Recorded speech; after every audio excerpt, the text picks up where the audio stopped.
Well, this is the tail light out of a Grizzly 300, and it's supposed to have some studs that go in the plastic that stick out through, and then you put nuts on the end, but those studs are broken off. So how I'm going to fix it is I'm going to drill this out.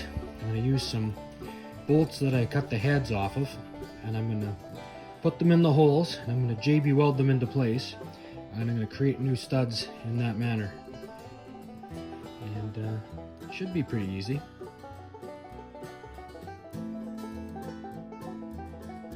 And so that's what it looks like. JB welded in, and I'll just make sure that they're straight before I let it set. And then tomorrow I'll be able to mount this. And the secret is when you put the nuts on the back, you don't have to super crank them tight. If you're worried about it coming off, use a little bit of Loctite. If you over pull, you could potentially pull them right back out, but reality is it doesn't need to be that tight. So here it is, the back of the light, and you can see the studs that I made and the nuts and washers holding it on. And that's what it looks like with the lens on. So just like new, no one would know.